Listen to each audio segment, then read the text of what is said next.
Hoy vamos a desmantelar una de las ideas más mal interpretadas de todo el mundo, el reino de Dios. Muchos piensan que es un lugar a donde iremos al morir, un lugar geográfico o un lugar celestial. Pero si te digo que no tiene nada que ver con eso, tranquilos, yo se los explico. El reino de Dios es nada más y nada menos que un nuevo eón. La palabra eón significa un nuevo tiempo, pero no un tiempo lejano, futuro, sino más bien uno que ya llegó.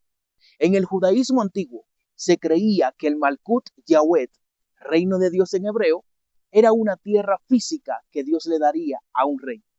Pero la novedad radical es que el reino de Dios es el gobierno directo de Dios, y para que Dios gobierne no hace falta un trono en Jerusalén, simplemente ocurre cuando se hace la voluntad de Dios aquí en la tierra.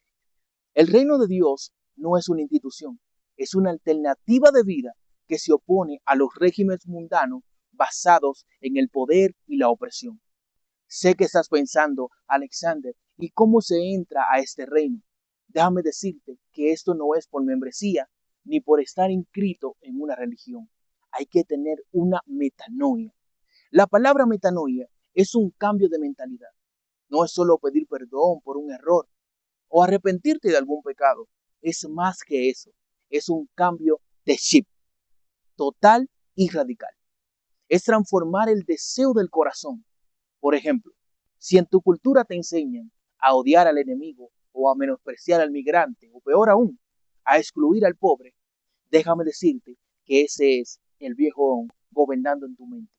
El reino de Dios libera tu deseo para que tu motor sea la misericordia, el amor y el perdón.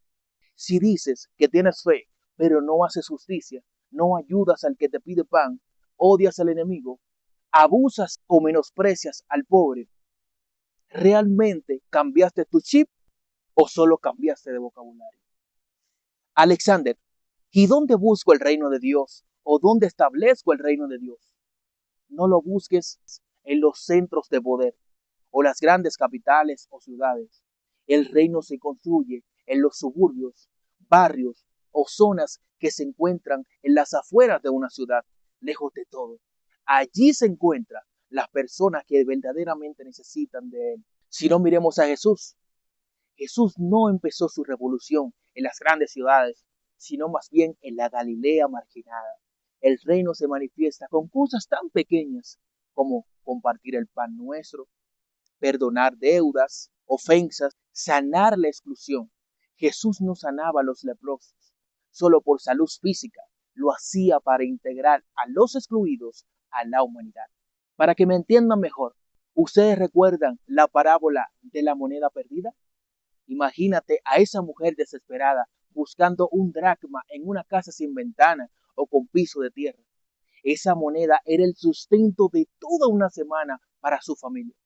Al decir la parábola que así es Dios, lo que está argumentando es que el reino de Dios se mete en la microeconomía doméstica, en la precariedad de tu casa y no solo en las grandes economías. La justicia del reino no es dar a cada uno lo que merece, sino dar a cada uno lo que necesita. En conclusión, el reino de Dios es la voluntad de Dios aquí en la tierra. Alexander, ¿y cuál es la voluntad de Dios?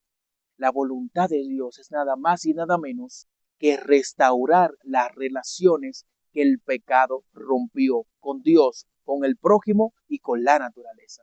Hermanos, no esperen a que el mundo cambie desde arriba. El reino empieza cuando decides ser humanos para los demás en el lugar que estés. Si este video te ayudó a ver las cosas de otra forma, compártelo y sígueme en mis redes sociales como Alexander Gomera. Nos vemos en la próxima. Dios te bendiga.